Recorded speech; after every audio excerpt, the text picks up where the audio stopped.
Depuis maintenant 47 ans, le tournoi Atome Desjardins de Lévis s'impose comme la référence provinciale dans sa catégorie. Encore une fois, le sympathique président carbure à l'événement. Ah, ben c'est sûr, on carbure quand on arrive avec les jeunes, puis ça nous fait déjà survoler par-dessus. Puis avec ces jeunes-là, c'est tellement agréable de travailler pour eux autres. Aller voir jouer sur la glace, ça imite le cœur.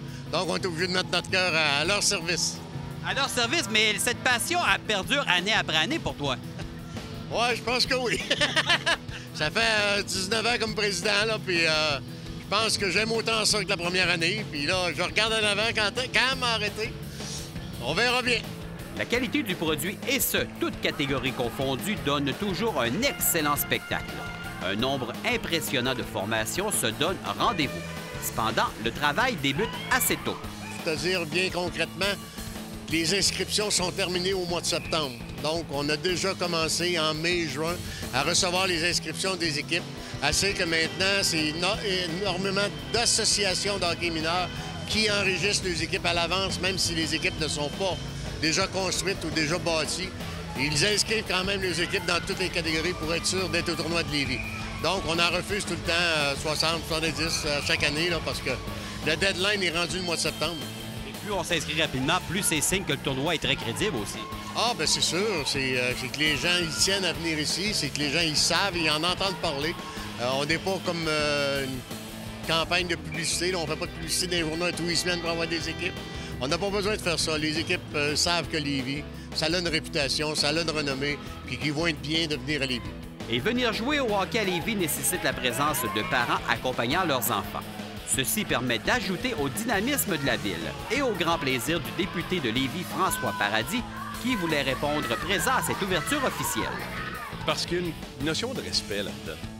Quand on est rendu à une étape comme celle-là, quand des bénévoles accompagnent une organisation aussi longtemps que ça, quand on continue à axer, puis c'est mon message dans mon discours, faire en sorte qu'on développe chez nos jeunes de saines habitudes de vie, la pratique du sport également, puis ces jeunes-là sentent qu'ils sont accompagnés dans un événement qui prend toute son importance, parce que pour les jeunes qui s'en vont là à soir sur la glace, là, c'est leur Coupe Stanley, c'est leur tournoi. Et pour Lévis, l'impact économique, c'est majeur aussi. Je revenais, puis c'est une anecdote, je revenais d'un voyage à l'étranger dans le temps des fêtes, et derrière moi, une dame me dit, c'est le banc juste en arrière, puis elle dit, on se prépare un gros truc, là, parce qu'on s'en va.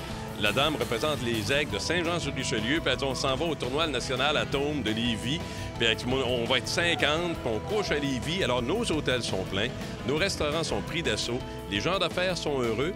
C'est ce qui fait aussi qu'un tournoi de cette envergure-là peut durer aussi longtemps. Par ailleurs, qui dit tournoi dit bien sûr animation. Fêtant son 10e anniversaire comme DJ officiel de l'événement, Daniel Sylvain apprécie encore autant ses longues heures passées à animer les joueurs, parents, famille et amis. Pour moi, le monde de la musique, ça a toujours été pour moi une passion. J'étais jeune, je rêvais de travailler dans le monde de la radio, dans le monde de la musique. J'étais longtemps DJ dans les discothèques. Puis rendu à un certain âge, j'étais tanné de me coucher à 4 h du matin, fin de semaine. Donc, j'ai réussi. On m'a offert l'opportunité d'aller travailler un moment donné pour les remparts comme DJ.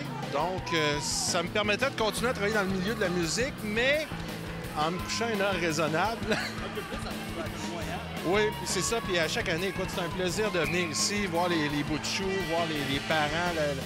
Écoute, c'est un plaisir. Puis autant du côté de Lévis que du côté de Lauson, c'est vraiment extraordinaire.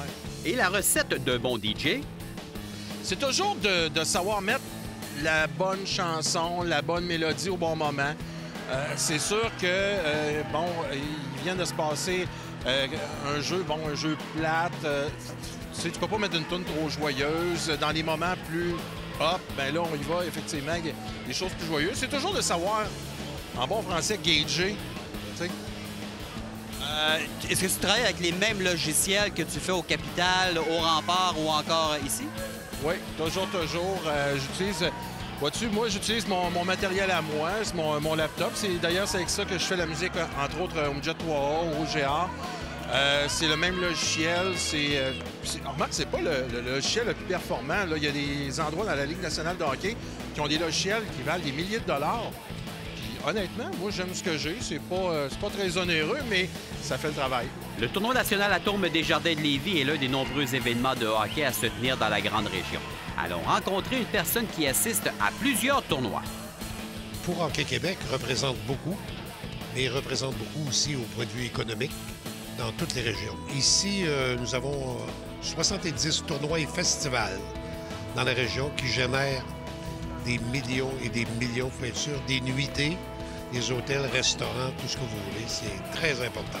Personnellement, comme responsable des tournois, je dois vérifier la supervision de tous les tournois.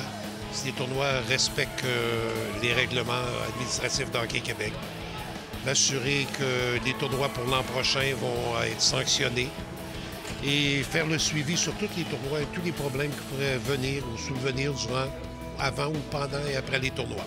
Finalement, la 50e édition arrivera rapidement. Déjà, on réfléchit pour souligner l'anniversaire. Ah oui, je te dis que le petit hamster a commencé à tourner.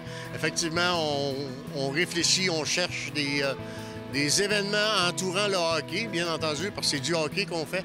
Des événements entourant le hockey qui pourront attirer les gens, qui pourront encore faire parler des jeunes et qui vont faire plaisir aux jeunes aussi d'avoir ici à Lévis. Mais d'ici là, il y aura encore beaucoup d'actions dans les prochaines années.